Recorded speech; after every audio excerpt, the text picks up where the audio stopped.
As a biomass. थोड़ा बहुत तो इस बारे में आपको पता ही है। बायोमास तब तो पता ही हो गया है कि बायोमास क्या है। कोई बताएगा? हम तो ये समझ रहे हैं सबको पता है, कोई बताएगा बायोमास क्या होता है?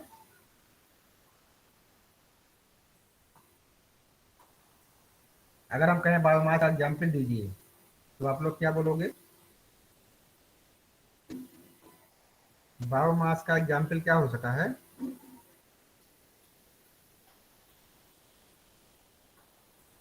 बायोमास का एग्जाम्पल क्या हो सकता है बताइए?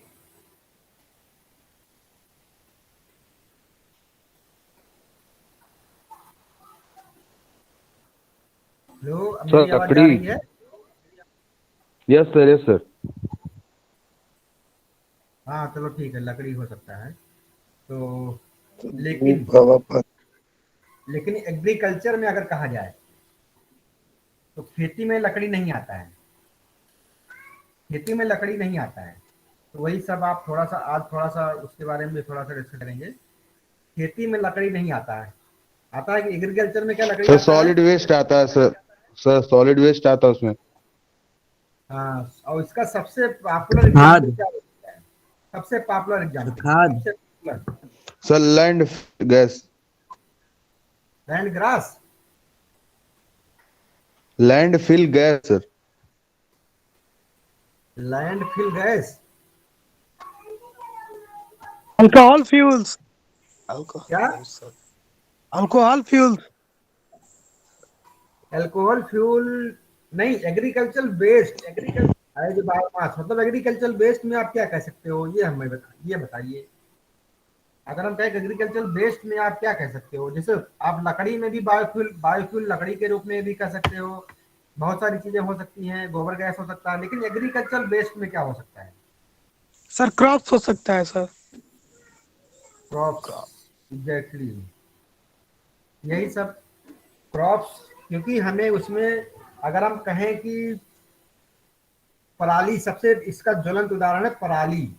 पराली आप लोग बहुत न्यूज में देखते होगे, पराली पराली पराली बहुत आता है। आता है नहीं? Yes sir.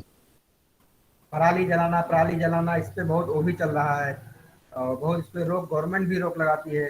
तो ये बेस्ट ही हुआ, क्योंकि अगर हमारे यूज का नहीं है, हम ऐसे धान पैदा करते हैं, गेहूँ, तो उसमें कुछ लोग जानवरों को खिलाते तो हैं, लेकिन कितना खिलाएंगे? जानवर हमारे पास ज्यादा है नहीं। पहले ये था कि पहले जानवर ज्यादा होते थे, तो पहले जानवर ज्यादा होते थे, तो फिर जितने भी चारा निकलता था, ये वेस्ट निकलता था, धान का हुआ, भूसा का हुआ, गेहूं का हुआ, सब यूज हो जाता था। लेकिन अब क्या है, अब उतना जानवर है नहीं, खेत ज्यादा है, फिर क्या करोगे? तो ये that is the agriculture waste. That is the agriculture waste. तो इसमें शुरुआत करते हैं एग्जाम्पल। अगर एग्रीकल्चर वेस्ट की बात की जाए तो उसमें क्या क्या आ सकता है? सर कॉर्न और क्रॉप बेस्ड। प्लांट सर और हाँ, एनिमल कौन सर आ वेस्ट। सकता है? हाँ, क्रॉप बेस्ड सर मतलब जो भी हम सर बताएं, जैसे धान हुआ, गेहूं हुआ, इन सबका, या फिर भुट्टे का हुआ, सबका पौधा का जो वेस्ट है वो सब एग्री क्रॉप में आ जाएगा। एनिमल सर वेस्ट में एनिमल वेस्ट। एनिमल का है। हाँ, सर एनिमल वेस्ट एनिमल में आ वेस्ट। जाएगा जो भी। हाँ, क्या कह रहे हो? एनिमल वेस्ट, हाँ एनिमल वेस्ट भी है, जैसे गोबर हो गया एनिमल, या फिर ये सब हो गया। और प्रोसेसिंग वेस्ट। प्रोसेसिंग वेस्ट में क्या हो सकता है? Packaging material. और एग्रीकल्चर, ये सब मतलब कोई जरूरी नहीं काम के हों, लेकिन और हैजर्डस वेस्टेज, जैसे पेस्टिसाइड्स हो गया, इंसेक्टिसाइड्स हो गया, ये भी मतलब कीड़े मकोड़े जो भी होते हैं, ये भी हम यूज तो नहीं कर सकते हैं, लेकिन एक तरह से वेस्ट ही हैं। क्योंकि ऐसा नहीं कि जो कीड़े मकोड़े होते हैं सभी जो है, कुछ इसमें खाद में भी मिल जाते हैं, जो कीड़े मर जाएंगे वो खाद में भी मिल जाएंगे, ये भी हो सकता है, ये भी कह सकते हो। मतलब इस तरह के बेस्ड हैं। लेकिन इसमें क्रॉप बेस्ड हमारे मेन काम का है, क्रॉप बेस्ड, जिससे हम वो बना सकते हैं agriculture based as a biofuel, biomass. Biomass के रूप में हम यूज कर सकते हैं।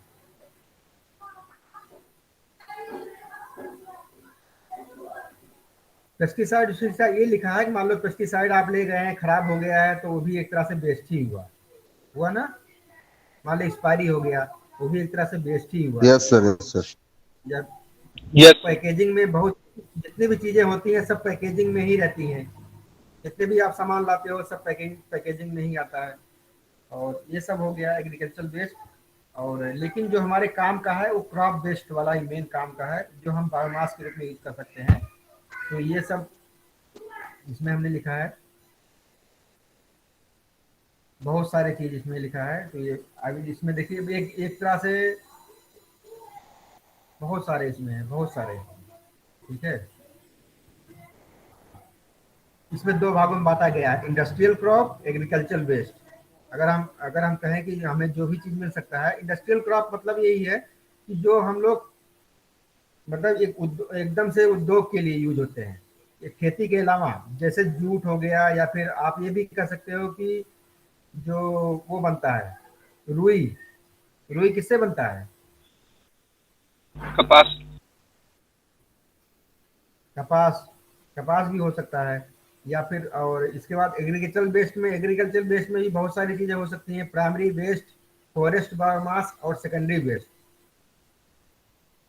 इंडस्ट्रियल मतलब आप जानते ही होंगे आप, इंडस्ट्रियल मतलब है कि जो पूरा व्यवसायिक होता है, पूरा व्यवसाय, उसके लिए हम उसी के लिए बनाते ही हैं। मतलब इंडस्ट्रियल क्रॉप मतलब हुआ कि हम वो फसल ही उसी लिए बनाते हैं। इंडस्ट्रियल क्रॉप मतलब हुआ कि हम फसल ही उसी लिए बनाते हैं कि हम उसको बायोमास ही हमें यूज करना है मेन। लेकिन एग्रीकल्चर बेस्ड में क्या है, हम जो है इसको बनाते नहीं है, वो जो है उसके बेस मतलब ये मेन चीज हम यूज कर लेते हैं जो हमारे खेती के लिए होता है, और उसके बाद जो उसमें बचता है वो एग्रीकल्चर बेस्ड है। तो इंडस्ट्रियल क्रॉप मतलब है कि जो हम जिसको हम उसको यूज करने के लिए ही बनाते हैं, मतलब जलाने के लिए अगर कहें तो हम कहें कि जलाने के लिए ही बनाते हैं, पैदा करते हैं या बोते हैं, तो वो इंडस्ट्रियल क्रॉप हो गया। एग्रीकल्चर बेस्ड में हो गया कि हम कोई चीज उसमें यूज कर रहे हैं, पैदा कर रहे हैं, उसमें वो बच जा रहा है। जैसे धान में धान यूज कर लिया, पराली बच गया, गेहूं में गेहूं का जो बाली वाला पोर्शन होता है यूज कर लिया, उसके बाद बच गया, या फिर भुट्टे में बच गया, वो सब चीजें एग्रीकल्चर में आ जाएगा। इसमें सब इसको इन्होंने तीन भाग में बांट सकते हैं, प्राइमरी वेस्ट, फॉरेस्ट बायोमास और सेकेंडरी वेस्ट। प्राइमरी वेस्ट में जैसे वो बहुत सारी चीज हो सकती हैं। बम्बू बम्बू आपने सुना होगा ना। यस सर, सुना है सर। बांस होता है, बांस भी लोग जलाने के लिए भी काम करते हैं, और इमारती लकड़ी में भी काम देता है। मेन रूप से तो इमारती लकड़ी में ही काम देता है, लेकिन उसको जलाने के लिए भी यूज कर सकते हैं। और जो भी तेल वाली चीजें होती हैं उसको भी हम यूज कर सकते हैं। और इसमें फॉरेस्ट बायोमास में मतलब जंगली चीज है। जंगल में बहुत सारी चीजें बची होती हैं, जो लोग जो है जंगल से लकड़ी काट के लाते हैं, जंगल की पत्ती होती है। जितने सारे बहुत सारे जंगल में जाते हैं तो अपने लिए कुछ ना कुछ लोग, पहले के जमाने में क्या जंगल में जाते थे, लकड़ी काट के लाते थे, उसको जलाते थे, वो फॉरेस्ट बायोमास हो गया। और सेकेंडरी में अगर एग्जाम्पल कहें तो सेकेंडरी बायोमास में राइस हस्क सबसे सिंपल एग्जाम्पल है। राइस हस्क, या राइस हस्क मतलब चावल की भूसी। चावल की भूसी, समझ रहे हैं। अब प्राइमरी में क्या होगा, प्राइमरी में पराली आ जाएगा, प्राइमरी में पराली, सेकेंडरी में चावल की भूसी आ जाएगा। मतलब सबसे पहले हमारा क्या निकल जा रहा है, उसमें पराली निकल जा रहा है, उसके बाद में फिर हम धान बेच देते हैं, फिर उसमें से जो निकलता है, जो फिर हमने बेच दिया था उसमें से निकलता है। अब जैसे कोकोनट हस्क, कोकोनट की जो भूसी होती है, कोकोनट तो बिक जाता है, लेकिन उसमें से जो कोकोनट का जो ऊपर जाली वाला पोर्शन होता है, जो पूरा एकदम से रेसे रेसे होते हैं, वो भी एक तरह से वो बेस्ट ही है, उसको भी हम चलाने के लिए यूज कर सकते हैं। ये सब चीजें हैं, अलग अलग चीजें हैं, अलग अलग तरीके से यूज कर सकते हैं। और इसका जो एग्जाम्पल, ये सब तो कोई जरूरत नहीं है। इसमें अगर लिखा है तो agriculture waste products are gathered and used as a fuel for energy production. ये मतलब इकट्ठा करते हैं हम लोग। और इसको जो जो नारियल का होता है, इसको हम लोग कभी कभी उसमें भी यूज करते हैं। कुछ अगर किसी को खाद बनानी है या गमले में पौधा लगाना है, उसकी जगह भी हम लोग यूज कर सकते हैं। कभी किसी ने देखा है यूज करते हुए? जो नारियल का जो ऊपर वाला पोर्शन होता है, जो पूरा फाइबर वाला, उसको हम लोग पौधों को उगाने के लिए भी यूज कर सकते हैं, यूज करते हैं। उसमें अच्छे पौधे बढ़ते हैं। Yes sir. और मेन पर्पज हमारा क्या होता है बायोमास का यूज करने का? मेन पर्पज हमारा यही है कि वेस्ट को हम यूज कर लें, वेस्ट को यूज कर लें। वेस्ट को यूज करने का मतलब है कि जो हमारा वेस्ट जा रहा था उसको हम यूज, अभी तक पराली को क्या लोग करते थे, पराली को जला देते थे, उससे कुछ नहीं फायदा होता था। लेकिन अब जो है कई किसान, हमने देखा ये कई किसान उसको जो पराली को वेस्ट, उसको जो है एक उसका डिस्पोजल का पूरा सिस्टम बना लिए हैं, डिस्पोजल का सिस्टम। या तो उसको कंप्रेस करके उसको रखने लायक बना लेते हैं, या तो फिर उससे कुछ एनर्जी ले लेते हैं, उसी मतलब ऐसे बंद एटमॉस्फेयर में अच्छी तरह जला के। अब बाहर जलाते हो तो सही से जलता नहीं है, उसमें प्रदूषण ज़्यादा होता है। या तो हम उसको सही से जलाने का सिस्टम डेवलप कर लेते हैं, या तो फिर हम उसको कंप्रेस करके कुछ उसमें मिला के एक जगह इकट्ठा कर लेते हैं। फिर उसको हम बाद में कभी जला सकते हैं, चाहे हम उसको बेच सकते हैं, बेच भी सकते हैं। लास्ट लाइन में यही लिखा है कि waste is now no longer being burned or left rotting on the field. मतलब अब हम उसको ऐसा नहीं खेतों में छोड़ दें या उसको जलाएं, अब उसको हम कुछ यूज करने लायक बना देते हैं। और जो भी हम इसका, अगर हम इसको यूज करेंगे तो जो अनकंट्रोल्ड बर्निंग होती थी उसको, वो अपने आप रुक जाएगा।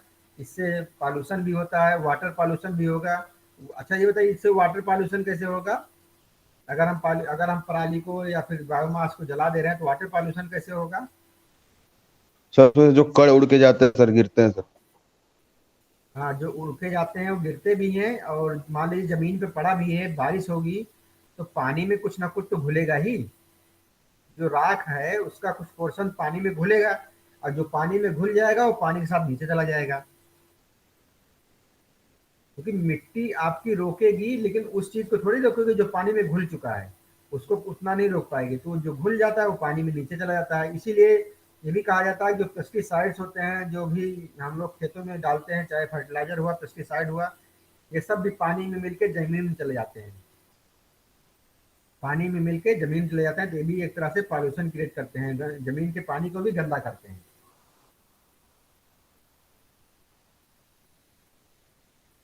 ठीक है। और इसमें बायोमास यहाँ पे ही नहीं, अब विदेशों में भी बहुत जगह बायोमास का यूज करते हैं। बायोमास को जलाते नहीं, उसको यूज करते हैं, उसको रख लेते हैं या कंप्रेस करके रख लेते हैं बहुत सारी तरीके से। तो बहुत सारी टेक्नोलॉजी भी बनी है। उससे क्या होता है कि प्रदूषण कम होगा। और जब सही एटमॉस्फेयर में जलाएंगे कोई भी चीज़, अगर सही जगह पे जलाओगे, वहाँ पे ऑक्सीजन अच्छी रहेगी, तो अच्छी बर्निंग होगी, तो उसमें पॉल्यूशन कम होगा। लेकिन हम ऐसे नॉर्मली जो जला देते हैं तो धुआं ज़्यादा निकलता, जलता कम है। तो धुआं ज़्यादा निकलता, जलता कम है। अगर धुआं निकल रहा मतलब पॉल्यूशन इसमें ज़्यादा है। अब ये देखिए गन्ने का इसमें है, ये भी तो यूज हो सकता है ना, गन्ने का पत्ती। क्यों? यस। बायोमास के रूप में ये भी तो यूज हो सकता है। उसमें काम का क्या है? काम का खाली हमारा गन्ना है। गन्ने के अलावा जिसके यहाँ गन्ना बोया जाता होगा, देखते होंगे बहुत सारा निकलता है गन्ने की पत्ती, जस्ट बहुत पहले तो सारा। यूज आता था, अब यूज नहीं करते हैं, लोग जला देते हैं। हाँ, तो पहले ये यूज इसलिए हो जाता था कि पहले लोग जैसे जहाँ पे, जैसे गुड़ उड़ जहाँ बनता है वहाँ पे इस सबका बहुत यूज हो जाता है। लेकिन अगर वहाँ पे गुड़ भी नहीं बन रहा है तो इसको क्या करोगे? या फिर मेन रूप से हमने तो यही देखा है, जहाँ पे गुड़ बनता था वहाँ पे इसका खूब यूज होता था वहाँ पे, क्योंकि वहाँ पे आग जलाने के लिए इसको बहुत अच्छी तरह जलता भी है, तो इसको आग जलाने के लिए यूज करते थे। या फिर जहाँ पे आप लोग देखेंगे लैया वैया भूजते हैं, लैया लैया चना जहाँ पे भूजते हैं यस सर। वहाँ पे। लेकिन अब इसकी मात्रा कम होने लगी। पहले हर जगह हर गांव में होता था, अब जो है लोग उतना यूज नहीं करते हैं, मार्केट से ले आते हैं। जो मार्केट में जो मिलता है वो कहीं कहीं कहीं कहीं उसके मशीन वो लगा होता है जलाने वाला, हर जगह नहीं लगा होता, तो लोग इसको डिस्पोजल नहीं कर पाते, इसलिए इसको भी जला देते हैं। तो वो एक तरह से नुकसान ही है। अगर हम इसको यूज कर पाए अच्छी तरीके से तो वो भी अच्छा एक मेथड हो सकता है। लेकिन ये, और इसके बाद ये देखिए इतने सारे हैं, इतने सारे आप इकट्ठा करके इसको कहीं डिस्पोजल में, जहाँ पे भी डिस्पोजल होता हो वहाँ पे हम इसको यूज कर सकते हैं। इसको कंप्रेस कर, सबसे सिंपल एग्जांपल है कंप्रेस करके अगर हम, लेकिन हमें मशीन लगानी पड़ेगी उसके लिए। कंप्रेस करके हम इसको रख सकते हैं बाद में जहाँ पे जलाने के लिए ज़रूरत हो, या फिर हम उसको बेच भी सकते हैं। ये धान वाला है, जो इसमें पैरा होता है, इसको आप लोग क्या कहते हैं? जो धान में जो मेन पुआल होता पुआल। है उसको क्या कहते हैं? वार्थ। पुआल कहते हैं, हाँ पुआल भी कहते हैं। उधर उधर चंडीगढ़ साइड में पराली कहते हैं, हमारे यहाँ पैरा कहते हैं, अलग अलग नाम है। तो ये बेस्ट ही हुआ, क्योंकि अगर जानवर के यूज करने लायक हो तो ठीक है, लेकिन अगर जानवर नहीं आपके पास है तो समझो बेस्ट ही है। और और इस तरह हम रख, और ये है, ये क्या है कोई बता सकता है? ये जो दिख रहा है ये क्या हो सकता है? मक्का। ये अगर ध्यान दीजिए तो ये खोइया है, जो गन्ना जो पेरने के गन्ने का है बाद। सर, हाँ। सर जब गुड़ बनाया जाता है तब का है सर ये। हाँ, भैया यहाँ भैया। जो गुड़ बनाया जाता है उसका है। यहाँ पे व्यवस्थित रख दिया है, व्यवस्थित थोड़ा दबा दबा के रख दिया है, तो इसको हम यूज कर सकते हैं बाद में कहीं भी जलाने के लिए। और जहाँ पे फैक्ट्री है वहाँ पे ये बहुत ज़्यादा मिलता है। जहाँ पे मान लो क्रेशर होते हैं, जो हम लोगों के यहाँ होते हैं क्रेशर उसको कहते हैं, जहाँ पे गुड़ बनता है वहाँ पे भी ये बहुत सारा मिलता है। या फिर इसमें फोटो नहीं है, पिपरमिंट का पौधा भी, पिपरमिंट का पौधा भी हम लोग बायोमास के रूप में यूज करते हैं कि नहीं, कोई बताएगा? यस सर, जब कंटेनर से निकलता है तो। उसके बाद हम क्या करते हैं?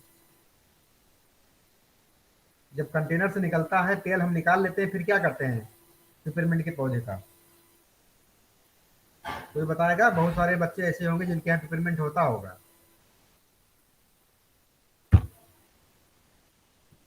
किसी के यहाँ पिपरमिंट नहीं होता क्या? सर देखे तो है, मतलब बगल में कंटेनर, उसके बाद सर क्या होता है ये नहीं पता। मतलब रखा रहता है वहीं साइड में।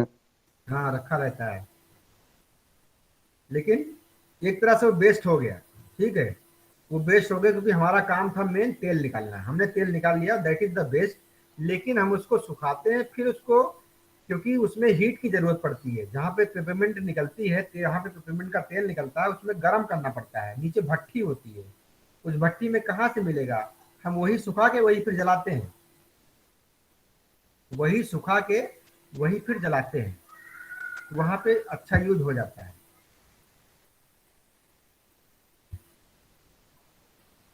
ठीक है, मतलब उसमें जो है जितना भी मिलता है, ऐसे ही जहाँ पे आप अभी इसकी जो हम बात कर रहे हैं, ये जो गन्ने का पार्ट होता है जहाँ पे गुड़ बनता है, वहाँ पे निकलता तो है, लेकिन गुड़ बनाने में हीट का भी यूज होता है, तो वहाँ भी हम यूज कर सकते हैं, यूज करते भी हैं। लेकिन अगर ज़्यादा हो रहा है तो फिर आप इसको बेचना पड़ेगा, हम इसको जलाते नहीं हैं। ये बहुत अच्छा, इसमें आग भी होता है, क्योंकि इसमें कुछ ना कुछ इसमें चीनी या का पोर्शन होता ही है। आप लोग सब लोग जानते हैं कि जिसमें चीनी या गुड़ भी अपने आप जल जाता है, चीनी या गुड़ में हीट जल जाता है, क्योंकि इसमें अल्कोहल तो होता ही है कुछ ना कुछ। तो पिपरमिंट की मैं बात कर रहा था, पिपरमिंट में जो उसमें जो हीट यूज होती है, हीट के हम कहाँ से लेते हैं? हीट हम लेते हैं उसमें जो भी, उसको सुखा के पिपरमिंट के पौधा जब पूरा तेल निकाल के हम सुखा देते हैं, सुखा के फिर उसको जलाने में यूज कर लेते हैं। ठीक है, ये सब मतलब याद होना रहना चाहिए कि पिपरमिंट का भी पौधा हम लोग यूज करते हैं। अब इसमें एक प्लांट दिखाया गया है, यहाँ से हम फीड कराते हैं, यहाँ से हम फीड कराते हैं बायोमास, अंदर जाता है, उसको पहले पाउडर बनाएगा, पाउडर बनाने से, पाउडर मतलब उसको छोटा छोटा कटेगा। अच्छा आप ये बताइए, कोई चीज अगर छोटा छोटा है तो अच्छी तरह जलेगा, कि बड़ा बड़ा चीज है तो वो अच्छी तरह जलेगा? सर छोटा छोटा है तो। छोटा छोटा है तो अच्छी तरह जलेगा ना। तो इसको छोटा छोटा रख काट के, उसके बाद फिर या तो हम सीधे सीधे इसमें जलाने के लिए भेज देते हैं, यहाँ पे देखिएगा यहाँ पे पाउडर बन जाएगा, और यहाँ पे इसको हम जलाने के लिए भेज सकते हैं। अगर नहीं जलाने के लिए भेजता है, पाउडर बना के उसके बाद हम उसको एक जगह पे इकट्ठा करके दबा दें, जिससे कि हम उसको बाहर कहीं बेचना चाहें बेच भी सकते हैं। ये एक तरह से प्लांट है, बाहर से दिखाया गया है, जहाँ पे हम बायोमास को यूज करने लायक बना सकते हैं। और ये भी है बायोमास, इसमें भी है कि बायोमास को हम हीट देखो आपको कोई भी सिस्टम हो, कोई भी प्लांट हो, वहाँ पे आपको हीट की ज़रूरत पड़ती ही है। कोई भी प्लांट हो, आपको हीट की ज़रूरत पड़ती ही है। अगर कोई फैज़ाबाद की तरफ के हैं तो देखिएगा वहाँ पे जो एक पेपर मिल है, यस पेपर मिल है, यस पेपर मिल, वहाँ पे धान की भूसी का बहुत सारे लाखों गट्ठर रखे रहते हैं खुले में, धान की भूसी का। कोई फैज़ाबाद की तरफ का है?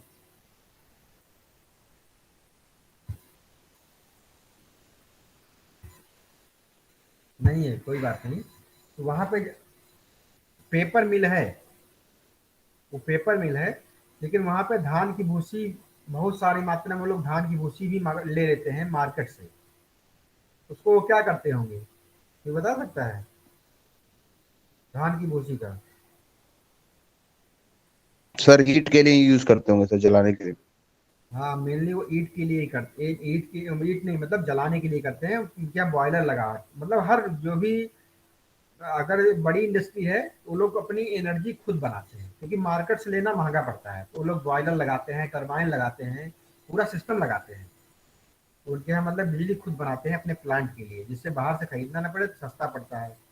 तो वो लोग, उनके यहाँ खुद प्लांट है, मतलब यस पेपर मिल उसका नाम है, यस पेपर मिल। पेपर वहाँ बनता है, लेकिन वो लोग बिजली जो है मार्केट से नहीं लेके खुद बनाते हैं। जरूरत पड़ेगी, अगर ज़्यादा ज़्यादा जरूरत पड़ती होगी तो लेते होंगे, लेकिन मेनली वो लोग खुद बिजली बनाते हैं। उसमें लेते हैं चावल की भूसी, चावल की भूसी मार्केट से वो लोग ले लेते हैं। जो चावल निकाल, जो धान से चावल बनता है, भूसी तो आप लोग जानते हैं ना, HUS के, जो चावल का जो, अगर धान से जब चावल निकल जाता है तो उसमें जो पार्ट बनता है वही भूसी होती है।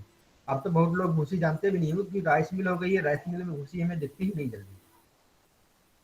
क्यों? राइस मिल में अंदर कहीं भूसी नहीं दिखती है, बाहर कोई ध्यान देकर भूसी दिखेगी, अंदर भूसी दिखती भी नहीं है। Yes sir. एक चीज ये, हमें चावल की बात आई, हम एक चीज हम ये आपसे ये पूछना चाहते हैं कि ये बताइए कि पॉलिश पॉलिश्ड चावल अच्छा होता है कि बिना पॉलिश वाला? बिना पॉलिश वाला सर। बिना पॉलिश।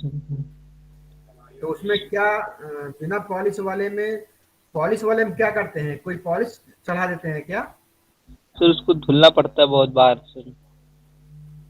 नहीं, धुलना पड़ता है नहीं। जो अगर हम कहें दैट इज पॉलिश चावल, अगर हम कहते हैं ये पॉलिश्ड राइस है, तो क्या उसको पॉलिश होता है, मतलब जैसे जूट बूट अपना शू पॉलिश हो गया, या फिर कमरे की पॉलिश हो गई, मतलब पॉलिश में क्या हम कोई चीज उसमें लेयर चढ़ा देते हैं, क्या करते हैं?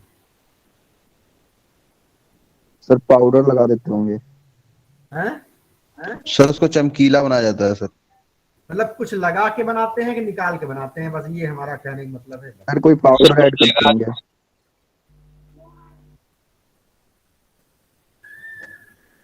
और कोई? सर वो मशीन में ही होता है सर, जैसे कि जब हम लोग धान कुटाने जाते हैं सर, तब उसी में होता है सर। अगर हाँ, बोलेंगे ज्यादा इसको चमकीला बनाना है, तब उसको और ज्यादा वो पीसेंगे, मतलब कई बार निकाल निकाल के डालेंगे, तो सर पॉलिश हो जाता है सर वो। अब तब बताइए उसमें क्या करते होंगे, बार बार करने से क्या होगा? सर टूट टूट के निकलता जाता है सर, ऊपर का जो होता हाँ, है।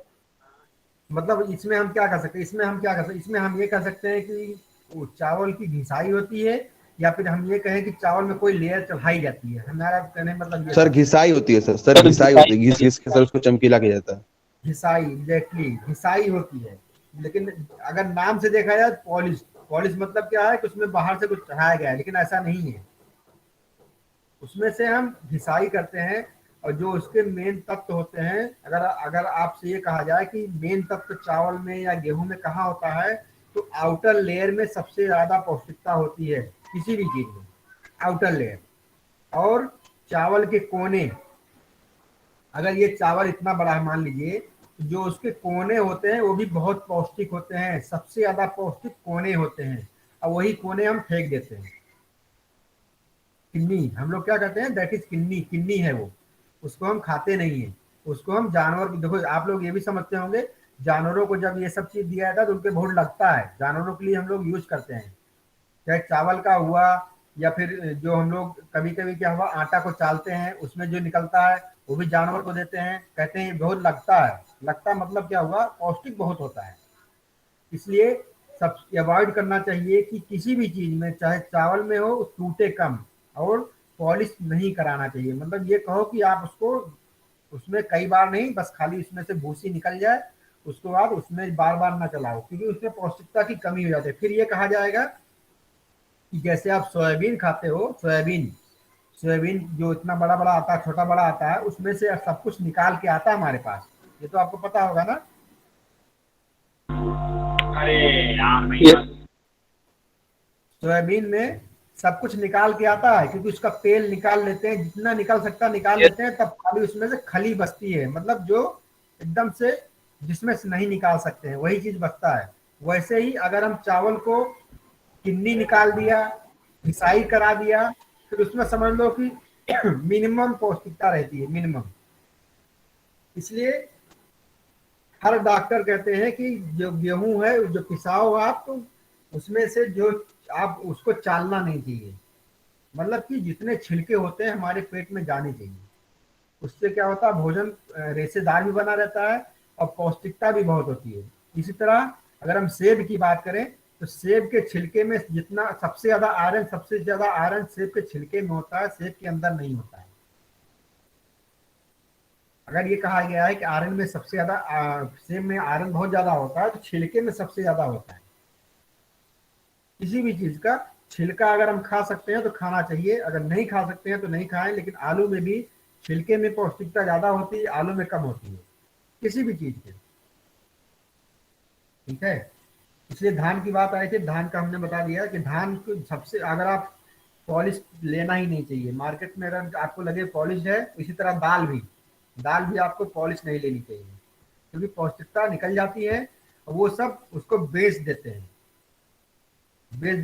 और महंगी कंपनियां वो लोग खरीद लेते हैं, उससे चाहे दवाएं बनाएं, चाहे उसमें से तेल निकाल के पौष्टिक चीज निकाल के कुछ और बना लें, वो लोग यूज करते हैं इंडस्ट्री वाले। ठीक है। और इसमें एक कंपेरिजन दिखाया गया है, बायोमास से इलेक्ट्रिसिटी जो देश बनाते हैं उसका कंपेरिजन दिखाया गया है। देखिए यूएस में सबसे ज्यादा बनाते हैं बिजली बायोमास से। बायोमास से यूएस में सबसे ज्यादा बनाते हैं। इंडिया का कौन सा नंबर है? 1 2 3 4 5 6। इंडिया का 6 नंबर है, तब भी बहुत है। लेकिन उसके ऊपर यूके है, ब्राजील है, जर्मनी है, चाइना है। मतलब इसमें क्या है, इसमें ये पता लग रहा है कि सबसे ज्यादा बायोमास से बिजली बनाने की बात हम कर रहे हैं, बायोमास इलेक्ट्रिसिटी। बायोमास है इससे मतलब नहीं है, बायोमास से बिजली बनाने का। और इंडिया की बात करें तो बायोमास सबसे ज्यादा कहाँ पे यूज होता है? यूएस में। महाराष्ट्र, उसके बाद उत्तर प्रदेश है, फिर कर्नाटका है, फिर तमिलनाडु है, इस तरह है।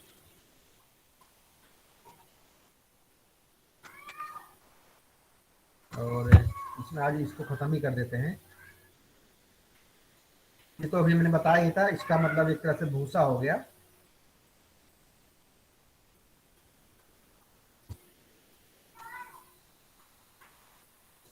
और इसमें एक वैल्यू दिया गया है 40%। मतलब कि जितना भी हमारा आइटम बनता है, जितना भी अगर हम कहें कि गेहूं बन रहा है, उसका 40% तो हमारा वेस्ट ही होता है। मतलब जो उसके पौधे होते हैं उसका वेट लगभग उसका 40% होता है। मतलब आपके पास अगर 10 कुंटल की पैदावार हुई है, तो उसमें कितना होगा? लगभग उसमें 4 कुंटल तो आपका वही हो जाएगा, जो उसका वेस्ट वाला प्रोडक्ट होगा लगभग।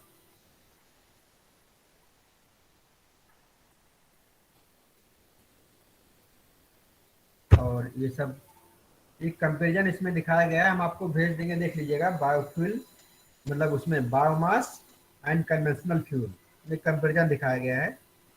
ठीक है। कंपेरिजन में सबसे सिंपल अगर हम कहें तो बायोफ्यूल रिन्यूएबल है, और फॉसल फ्यूल कन्वेंशनल फ्यूल मतलब ये रिन्यूएबल नहीं है। और और बायोमास में क्या से कर सकते हो कि इतना ज़्यादा ये कार्बन डाइऑक्साइड नहीं निकलता है, या जो भी निकलता भी है तो दोबारा कार्बन डाइऑक्साइड ले लिया जाता है। तो ये हम कह सकते हैं कि बायोफ्यूल जो है उसमें पॉल्यूशन नहीं होता है, लेकिन जो हमारा कन्वेंशनल फ्यूल होता है उसमें पॉल्यूशन होता है। यही सब है। और लेकिन बायोफ्यूल में एक चीज़ ये भी है कि इसमें एनर्जी थोड़ा कम होती है। लेकिन जो फॉसल फ्यूल होता है, फॉसल फ्यूल मतलब ये है कि कन्वेंशनल फ्यूल मतलब जो हम लोग जनरली यूज करते हैं, डीजल, पेट्रोल, गैस, उसमें एनर्जी ज़्यादा होती है। ठीक है।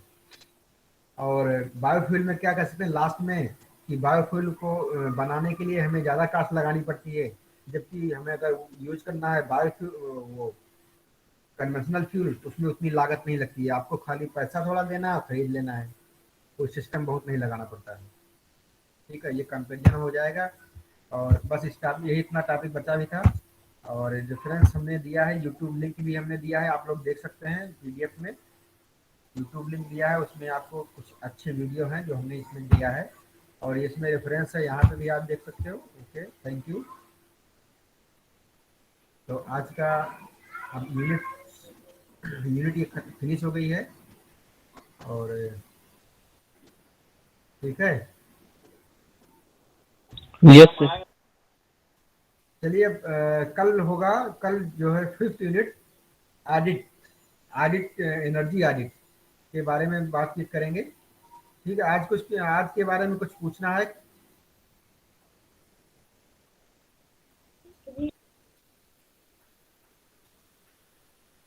आज के बारे नो में सर। कुछ पूछना है? No sir. चलिए, okay, thank you. Thank you sir. Okay, welcome, thank you. Thank you sir.